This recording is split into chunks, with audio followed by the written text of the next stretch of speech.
Olá, alunos, sejam bem-vindos para mais uma aula de Sociologia, né? E a proposta dessa semana é a gente ver a evolução do trabalho e como essa evolução impactou e modificou a sociedade, né? Então, eu parto de uma compreensão do texto para a gente aprofundar um pouco mais. Como o tema desse terceiro bimestre é o trabalho, a gente está fazendo todo um estudo sociológico sobre esse fenômeno, né? Essa atividade que media o homem e a sua natureza, que é o próprio trabalho, né? Então, para a aula de hoje, é interessante a gente pensar, né? Desnaturalizar o olhar e racionalizar o que antes nos parecia normal, comum, né? Não é tarefa fácil você desnaturalizar o olhar. Perceber e aprofundar como as coisas que, à medida que vão se modificando, evoluindo, vai nos afetando na nossa vida e na nossa sociedade. Porém, a partir do momento em que começamos a perceber a evolução, a história ou mesmo a construção daquilo que nós vamos observando, a dimensão analítica desta ação demonstra a complexidade muito bem articulada na qual a ciência se pauta para garantir a validade, ainda que provisória, de seus argumentos. Então é interessante perceber como que a ciência, ela de certa forma se articula dentro dessas evoluções e dos fenômenos sociais, especialmente o próprio trabalho, né? Ela vai junto e ela cria discursos, né? Para fundamentalizar, né? Para tornar fundamental aquele determinado aspecto que está sendo evoluído dentro da sociedade. Então, além de garantir nossa subsistência, é o que a gente vem aprendendo, o trabalho também nos proporciona acesso à indústria cultural, né? A própria cultura passou por uma industrialização, né? Nós modificamos muito na forma de pensar, de agir, de construir e de trabalhar, né, gente?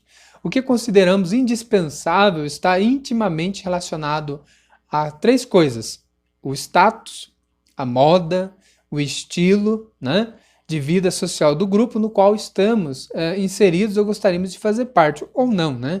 Tem aqueles que também têm vidas alternativas e que estão na contramão aí dessa cultura industrializada, né? Com certeza, aluno, você já foi seduzido por uma propaganda desejando algo que seus pais lhe disseram não ser importante, né? A frustração por não ter o que se quer, né? Ainda que não precise daquilo. É um artifício mental muito explorado como ferramenta ideológica nas sociedades capitalistas, né?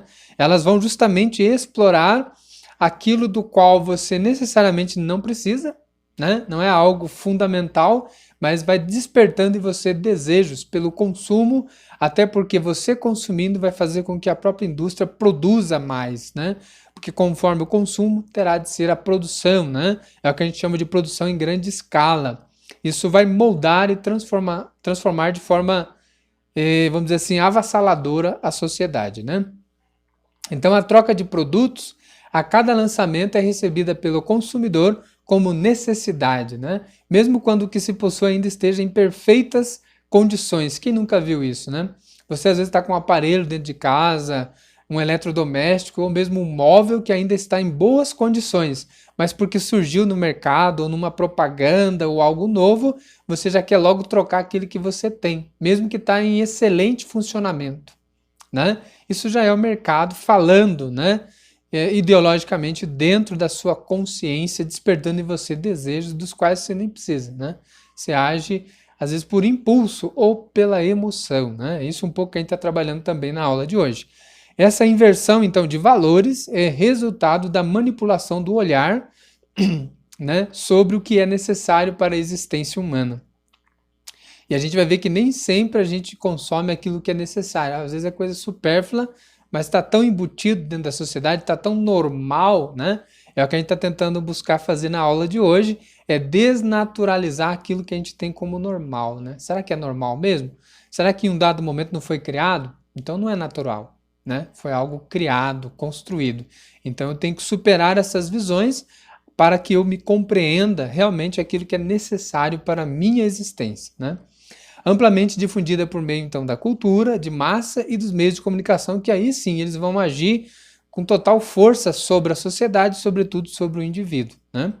Então, só continuando essa ideia, Este é o lado nocivo do trabalho, né? Dentro da visão marxista ou de Karl Marx, ele apresenta alguns termos que ajudarão na compreensão desse aspecto do trabalho, né? Que ele vai falar que o trabalho é de certa forma, as relações de força, de tensões que há dentro da sociedade. De um lado, o empregador, do outro lado, o empregado, né? E aí ele vai estabelecer alguns conceitos que vão ser fundamentais conhecê-los para compreender melhor o discurso teórico de Karl Marx, né? Que seria o conceito de mais-valia, né? Capital, alienação, fetiche da mercadoria e o modo de produção, né? Então aqui é interessante que você, aluno, possa dar uma pesquisada um pouco mais sobre cada um desses conceitos e entender o significado deles, né? Por mais que eu fale aqui, vai ser bem rápido, né? Porque eu quero que você também pesquise e aprofunde essas ideias. Então, a mais-valia seria nada mais, nada menos como a dimensão lucrativa do trabalho do indivíduo dentro da sociedade, né? A parte que ele trabalha, ele vende sua força de trabalho, então ele vai ter um salário, né? Um pagamento sobre isso. Mas pela produção do que ele produz, vamos dizer assim, vai gerar lucro, dinheiro, né? Uma margem, um montante capital que vai para o patrão, né? E uma parte do que sobra, que é pago os fornecedores e o funcionário, né? O trabalhador. Então aí é a mais-valia, é toda a logística pela qual o dinheiro vai sendo organizado, né? E administrado. Capital, o próprio nome diz, capital vem de dinheiro, cash, né? Money, né? É tudo aquilo que garante a produção, a entrada e saída da questão monetária do dinheiro. E também, depois, a alienação é um termo muito específico a Karl Marx, que vai dizer que o trabalho aliena o homem, né?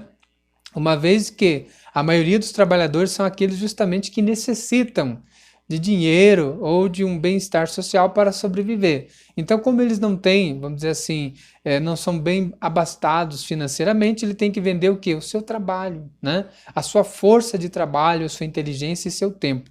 E Karl Marx vai dizer que aí o patrão vai perceber essa contingência do trabalhador e vai começar a explorá-lo, pagando pouco e exigindo muito, né? Então isso seria o conceito de alienação em Karl Marx. Fetiche da mercadoria, o próprio nome diz, fetiche é aquilo que desperta prazer, vontade e desejo, só que por mercadoria, ou seja, por comprar coisas, né?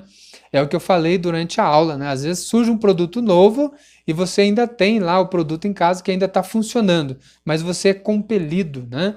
Você é, de certa forma, tragado por essa vontade de comprar o que é novo, mesmo que o que você tem ainda está funcionando e ainda está bom, em bom estado.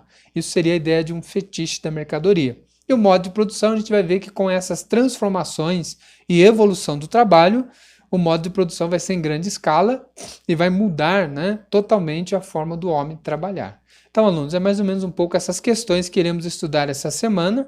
Desde já agradeço a atenção de vocês e bons estudos.